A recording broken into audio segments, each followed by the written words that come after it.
Lazdijuose atidaryta nauja arena. Naujos sporto centro statyboms pasirinktas neįprastas architektūrinis sprendimas. Išnaudota dalis nenaudojimų Lazdijų policijos komisariato patalpų, o šalia jų pastatyta nauja sporto arena.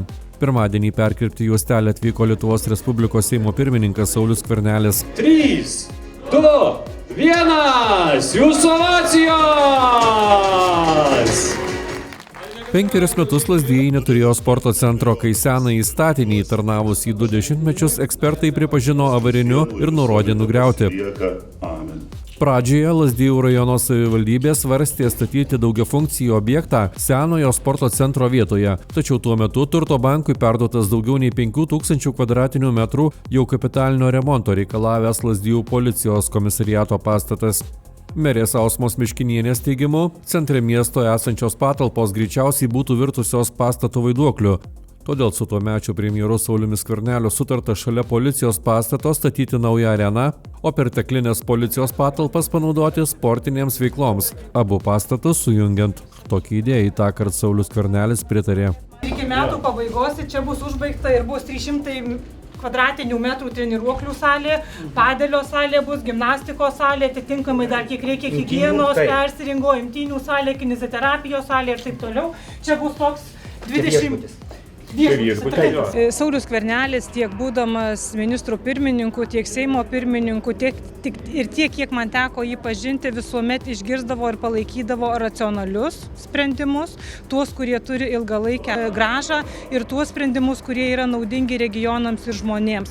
Būtent šis sprendimas, šis projektas toks buvo, dėl to sudėlioti argumentus, įtikinti, kad šis projektas turi teisę gyvuoti, turi teisę būti pastatytas ir tikrai bus naudingas, nebuvo sunku. Rajonai nieko neturi nusileisti nuo miestų, didmiesčių ir tas sporto centras, kuris buvo tikrai jau uždarytas senasis, nebegalėjo funkcionuoti, čia buvo rasta alternatyva, kai buvo įveiklintas ir pastatas, ir prasmingai įveiklintas senas ir atsirado priestatas naujas. Čia buvo ir tarp institucinis toks bendradarbiavimas, jis buvo sudėtingas turbūt. Aš manau, kad irgi kompromisas parodyti, kad buvo galima išsaugoti, kaip minėjau, ir tą labai svarbią mūsų saugumo infrastruktūrą, tai yra ir policija, ir pasieniečiai, ir ugniagesiai gelbėtojai, ir atrasti sprendimą, kad Lazdijų bendruomenė turėtų tai, ko tikrai nusipelnė ir ko reikia. Lazdijų sporto centro statybų darbai susideda iš 3 etapų. Pirmuoju, už daugiau nei 10 milijonų eurų pastatyta 1700 kvadratinių metrų arena. Didžiojoje salėje galės vykti tinklinio, futbolo ir krepšinio treniruotės bei varžybos. Sveiki atvykę į naujo Lazdijų sporto centro atidarymą! Pačioje salėje yra 2 krepšinio aikštelės, atitinkačios visus standartus. Ir viena, sakykime, pagrindinė aikštelė, kur galima įsiplėsti su tribūnomis ir priimti, šiai dienai galim priimti 500 žiūrovų. Visą aikštę galim iškloti kiliminę dangą ir pritaikyti jam kultūrinių renginių. Bet šiaip visas pagrindas vyksta yra sportiniai renginiai, sportinės varžybos, sportinės stovyklos, viskas susijęs su sportu. Antruoju etapu bus įrenginėjamos buvusios policijos pastato patalpos. Viduje, kur dirbo policijos pareigūnai, dar tebevyksta remonto darbai. Čia numatyta aerobikos, padelio, treniruoklių, kineziterapijos ir stalo teniso erdvės, nedidelis baseinas. Visos erdvės atitinka tarptautinėms profesionalioms varžyboms keliamus reikalavimus. Savivaldybė mato galimybę rengti įvairaus lygio varžybas su galimybė nakvoti šalia arenos.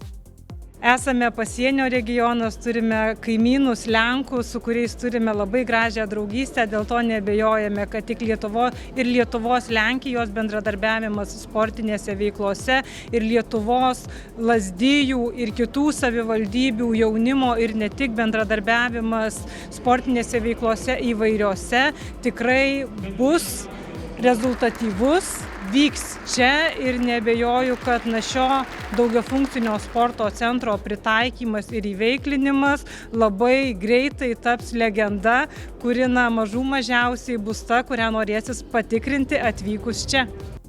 Salė bus prieinama ir gyventojams.